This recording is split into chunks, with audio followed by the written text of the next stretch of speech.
So may I request Mr. Sandeep Mittal to take over from here. Thank you. Am I audible out there? I can make up from here. Audible out there? Yes? No? A little bit louder. Okay. All right. So thank you all. Yeah. So most of us, we caught up this morning and we made very many detailed notes on exactly how we're going to conduct this panel. So this is going to be to a script. There's going to be absolutely no deviation from the script. And we're going to follow exactly the instruction we discussed about an hour ago, right? I have forgotten. No, I'm just kidding. Yeah. So we got the topic is probably one of the most interesting ones that one could come up with in this context, because while we're talking about all this analytics happening out there, are people actually adopting it? Is it like smooth sailing, or are there challenges in adoption? If the challenges, what they are and how do they overcome them? And so that should create a kind of nice round. So you've heard the introductions of everybody. These guys on the panel know this stuff. They're advising people on exactly these kind of problems day in and day out. So if you have a single question as to how one should drive adoption, they're the guys to ask. So let's start off. Introductions are not required. Everybody knows who you are. They've seen your mugshots in the brochures. They've read up your biographies in the brochures. They've heard a big spiel about you. Don't talk about yourself. Let's get straight down to the point of what has been your experience of analytics adoption being a challenge in organization. And let's try to take different contexts. We've got domestic, we've got international, we've got different kinds of verticals. We'll just talk about the problem of adoption first, and then we'll talk about how to deal with it. Yeah. So kind of let's take it in order. Sure.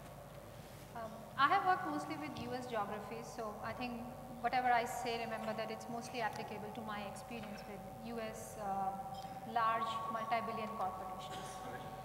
My experience has been with financial services, retail and CPG, so again limited to those verticals. One of the most common challenge we find, or I've found across organizations that I've worked with, consulted for, was the data part. Most of these large organizations have legacy archaic systems. The data is not in one enterprise data warehouse. If it is there, it is for a handful of the functions within the organizations like marketing or merchandising, but supply chain or distribution centers or facilities, that data. So that kind of data, is not there in the enterprise data warehouse. While the data challenge is actually easier to solve, and we will come to the solution part later. There are other two bigger problems or hurdles in the way of adoption of analytics in these large organizations. One that I've encountered while working as an employee in a couple of organizations and while consulting with two of them was the lack of sponsorship from the top. I worked for Target for a few years, and when I joined Target, it was not a lot into analytics, while it was $65 billion.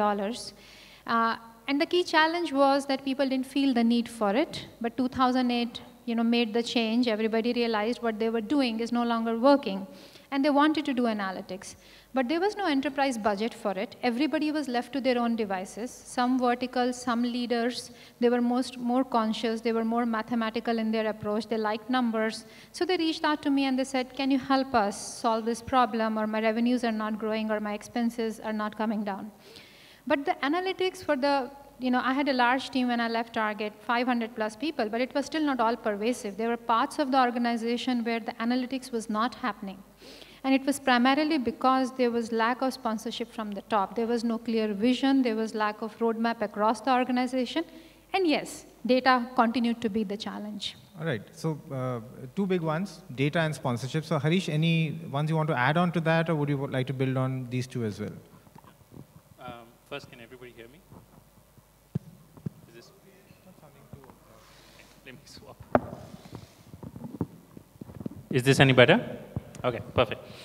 So I agree with Iqbal on one of the points, and just to give you context, a couple of scenarios or a couple of pieces of my past experience that I'm bringing to bear are some work I did in financial and risk analytics, again in the US, and a lot of management consulting work that I've done across Africa as well.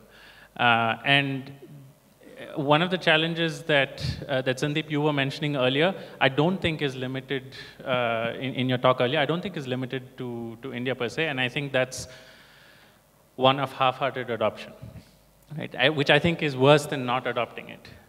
Because singularly, the biggest problem I've seen is an issue of, of somebody adopting, quote unquote, an analytics project or kickstarting a project with the sole intent of validating something that they know in their gut, right? And this is an anecdote I was sharing with Iqbal earlier as well. And some work I did for a mining company.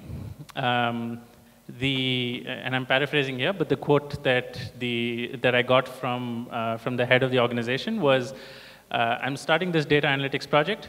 If it agrees with me, great. If it doesn't, my 20 years of experience trumps the data." Right? And that is, even if not explicitly put that way, a common mindset. And I think that's a huge problem to adopting it, right? Just not having that inquiry mindset and not having a working hypothesis on which to build on. And then a second thing that I've seen that's kind of related to that is pulling the plug too early, right? Quite often, a lot of these analytics experiments, as people call it. I mean, again, some work I did for a healthcare company. Now, something that is an obvious characteristic of health markets is you need long-term data. You need, kind of longitudinal data to bear out any kind of experiment. Now, if you're not willing to see it through, and if you're not willing to see kind of a long-term 2, 3, 4-year impact, it's not like a consumer promotion campaign, right? You're not going to get data instantly, and so you can't really pull the plug too early. So it requires both this kind of willingness to be proven wrong, which is as useful a piece of data as being right, sure, and having the patience to see it through. That I think holds people back a lot. Excellent, Manoj. What's your perspective on this? Sure. Yeah, that's audible. Okay, good. So a couple of things that I've noticed in my experience is the alignment between... I think you should take this mic. That's the killer mic. I think we should keep passing this. The alignment between IT and business. I mean, somebody was pointing about the CIOs, the organization holding all the data and the conflict arising out of that. One of the things that I've noticed is when technology comes into play and when the IT starts to control, putting in controls, that kind of curtails a typical analytics project, because that, an analytics project requires some amount of experimentation, some amount of freedom to play around with data. The controls kind of create a boundary. The other thing is when people want to set up these platforms, IT always wants to set up this robust platform upfront, right? Before you start setting up, before you start doing your analytics projects. So, an ideal way would be to start doing something small and going up with a staggered approach, right? Rather than doing the big bang approach of building the platform for about a year and then figuring out that you don't need all the components in it. The other thing that I've also seen is, especially in the Indian market, when you go and talk to a customer, they say, okay, fine, do you have a product? Do you have a solution? Can I just plug it in and will my results come out, right? In the whole mindset of, having a consulting-based project approach is still not there, at least in the Indian, a lot of companies still have that approach of having a product that they can go buy off the shelf, and probably the larger companies are to blame. I mean, people have been used to the SAPs and the Oracles of the world where they can just buy off an ERP product off the shelf. That's the other challenge that I've seen in the market. Third thing that I've also seen is, skill. We were discussing this morning about skill in the market. One is getting skilled people out in the market. That's one level of challenge. I mean, getting somebody with good skills, with the new technologies, with new ideas and stuff like that. But what's more important is the knowledge that exists within the organization. That usually gets lost when that's the fear that the businesses have. I mean, if you're implementing something new, will my people who know my business well, what will they do? I mean, how do I leverage their skill? How do I upskill them? I mean, will my project help upskill them? So that's the other thing that I've often faced as a question. Yeah, so that's also kind of linked to Harish's point of people feeling threatened by analytics. One way to reduce that perceived threat level is just they get skilled better and you upskill them, so they understand what's happening a lot better, rather than feeling that somebody else is going to come in and do a better job of forecasting than I am doing currently. Right. How about you, Rajat? Sure. So, am I audible? Auto change. So, I think I agree to a lot of points that has been made here. My view is that I think the adoption hindrance comes because a lot of organizations don't have a right analytics strategy in place. So it can be a different, like if you're starting an analytics journey, you still need an analytics strategy, or into 2 or 3 years into the journey, I suggest you need an analytics strategy. A strategy that encompasses the entire vision as why or objective. Why are you doing analytics? You are not doing analytics for sake of it. There is a business reason, there are business drivers. What are those drivers that are you're doing analytics for? How do you end up setting this up, and how do you ensure that you extract the best out of it? The second reason which I see is that a lot of times we see that you have best of the statistician building best of the models, but still organizations struggle to adopt those. The reason why I see is that there is something which I call it as the business value realization team. So a lot of organization it tends to lack that kind of a approach, and that actually is a right interface between these heavy-duty statisticians and those business people who are on the ground. How do you translate those complex outputs and analysis into a simple business actionable items that can be implemented there? I think I'll just build up on this. I think as part of talent, which we have been talking about, in my view, there's a spectrum of talent. I mean, analytics is different meaning for different individual. If I just ask people in this room, I think I get all sorts of responses of analytics. So in my view, a successful organization needs to have this kind of a talent who can, like I would say, bilingual. It's not just, you just don't need statistician, you need statistician with a business hat. You just don't need data people, you need data people who can understand the business connects equally well. So you need this kind of a bilingual folks who can now up the game and then drive the analytics with you, rather than just one person doing, or one skill set doing the same. Shailesh, you chose that seat, so you go last. Sure, no, absolutely. And therefore I may not conform to whatever you guys agreed. So, that may be true as well.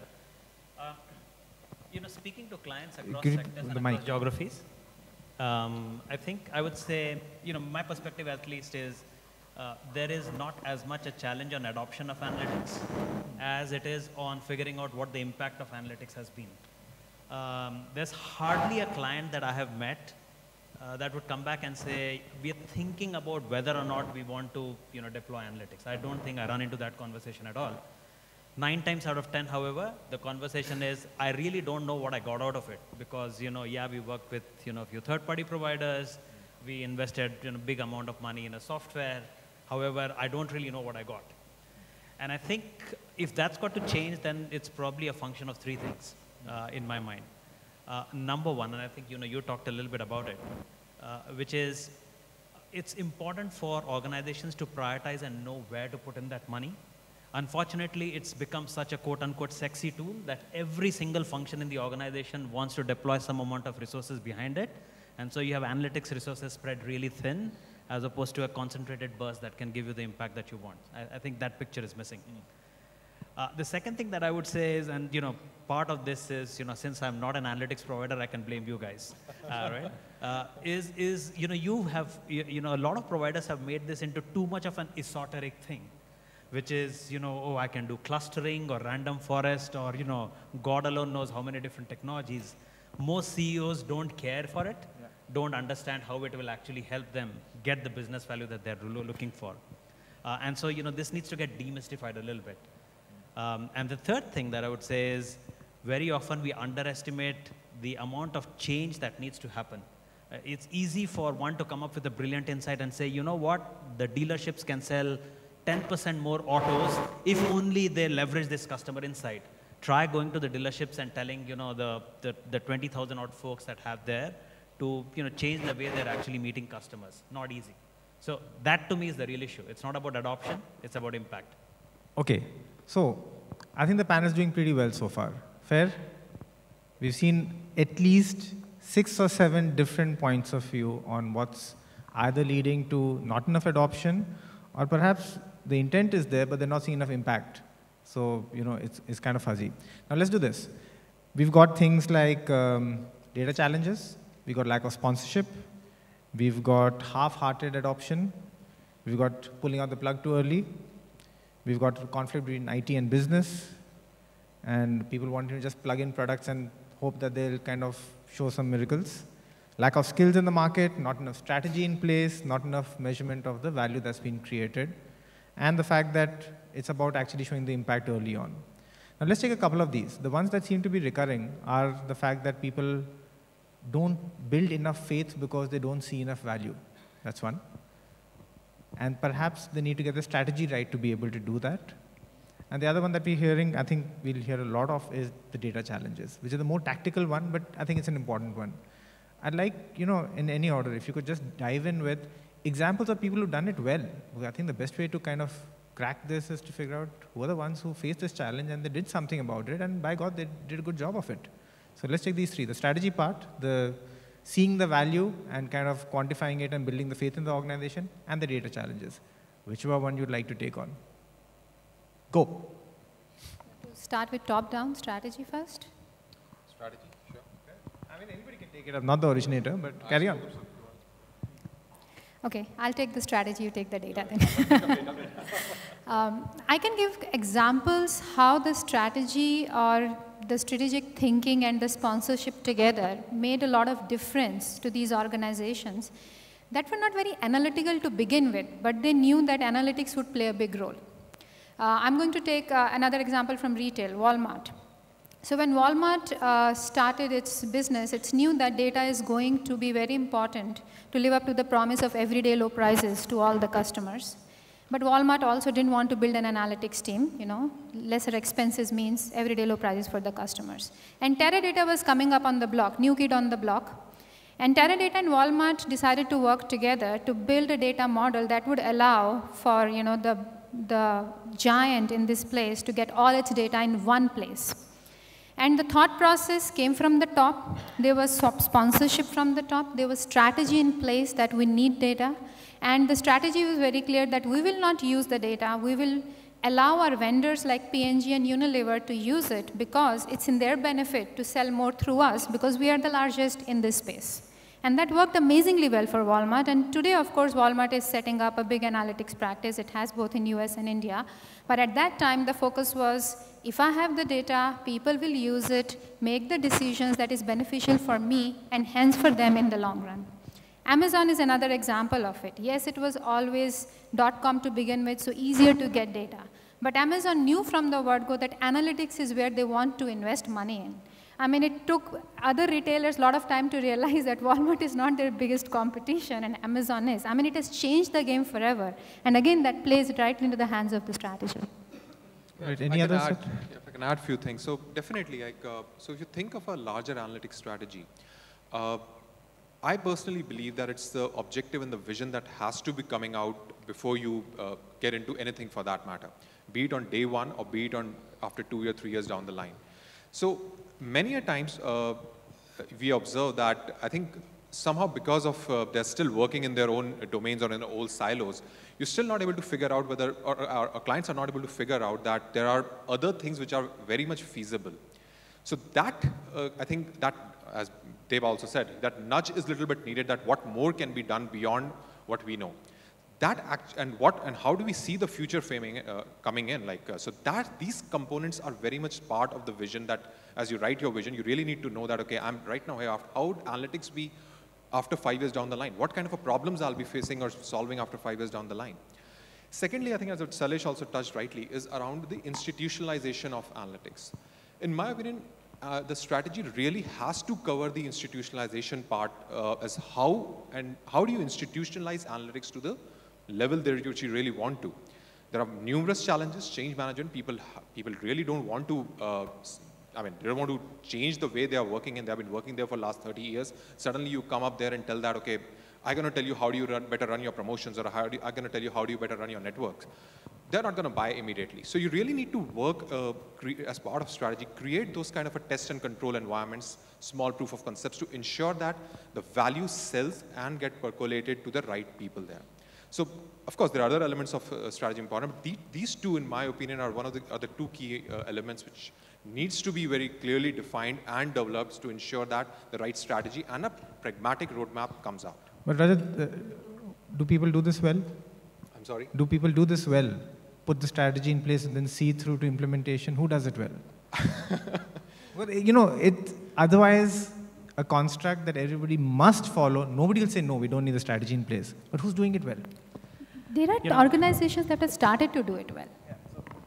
No, it's going to sound strange coming from a strategy consulting firm, but my perspective is, there's only so much strategy that you can create. At the end of the day, what you need is a broad set of 8 or 10, let's say, domains or use cases that you want to invest behind. But having done that, you need to come back and bet behind 2 or 3 where the impact or the difference between what you were doing earlier and what analytics allowed you to do is disproportionate. Because only then you will have reference cases that the rest of the organization is willing to follow. An example? It does. It does. An example of what is this domain that someone has run with and it's made a large impact? So I can give you, examples where, this has been deployed. So, for example, for a pharmaceuticals company, they all came back and said, if there was one business problem that we wanted to prioritize, it was speed to market for new drug development. We chose that as a problem. We knew that it was difficult. We knew that, this is not necessarily the first thing that you would pick. Sales and marketing would probably have been an easier one to go after. But they came back and said, from a disproportionate value perspective, this is where the value is. Let us take 6, 9, 12 months, whatever it takes. But if you can crack this problem, I know the rest of the organization will follow. And they have. Right? They've seen about 25, 30% improvement. Cool. But I think that one example has now suddenly made a huge impact in terms of what the rest of the organization wants to do. Yeah, I think I'll share an example of what we did also recently for an European debt collections company, and it's pretty much in line with what you were explaining in terms of taking out something small, trying to prove out that the strategy is working, and then start expanding it into the rest of the organization. So this organization had exposure to about 17 countries in Europe. So we actually picked up just one single portfolio for one country, and we went about doing a correction. So there was a lot of questions. I mean, this kind of relates to the next point that we were also talking about in terms of data. There were a lot of questions in terms of data. The whole company was questioning whether the data was right, whether the quality of data was good, whether they can get all the data and stuff like that. So the strategy was accepted, but then people were saying, we can't implement it. There's a lot of groundwork to be done and stuff like that. So instead of going all out on implementing something, we just picked up one pilot program, and we were able to do it for about, we did it for 6 months, came up with a new credit scoring model. And once this was implemented and people started seeing the results on that portfolio, we're now able to push it out into the other portfolios as well. So I think that's the key, that taking a pilot and then proving that the strategy is working. All right. Harish, you have the dead mic. Yeah. Okay. So a general example of a company that I think, especially in financial services, that has done a bang-up job of aligning strategy to organizational structure to collecting the right data is Capital One. Right? Globally, they've been the kind of credit card provider and now bank that has done a fantastic job.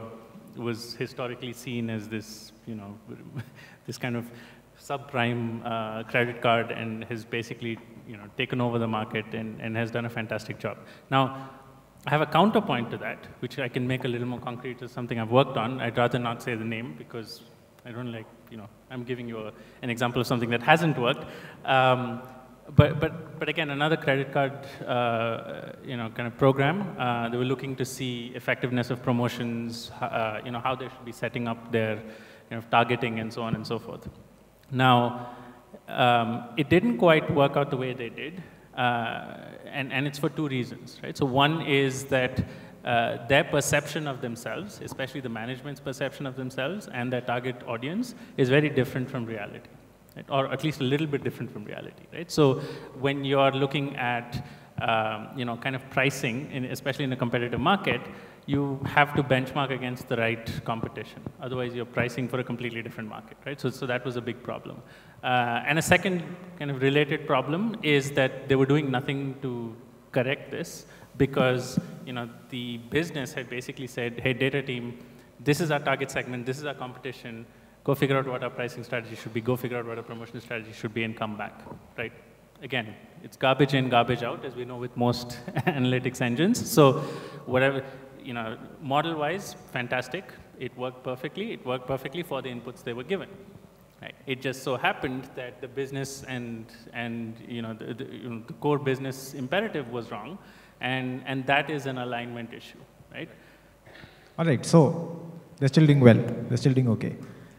We picked up this point about strategy. And what we essentially hear is it's crucial to have that in place, but don't boil the ocean. Get going and show impact, faith, that in fact can be a very effective thing to do in parallel. But that also comes to a point that if you want to kind of show the impact and faith, that's actually not an analytics job, right? Showing impact and faith and getting the whole organization behind you on that journey is kind of a different skill set. So how do you crack that one? Because the guy doing the analytics, he's probably the worst person in the world to get people alongside. Fact or fiction? Both true and false. Right? Let's hear both sides. I'll give you an example. In retail, one of the largest expense item is the store's payroll, at least in US. For a company, $100 billion in size, the payroll can be $5 to $8 billion. And the store leaders, store managers are very, very emotional about the amount of payroll they get. And one of the analytics large project that we did, it ran more than a year, was how do we allocate payroll better, because the stores that are given more than they need, they utilize it. And then the stores that they actually need more, of course you have to give it to them because more sales will come out of them. This was very emotional thing for everybody. At the end of it, it means stores performance, everybody's performance, a lot of hourly employees.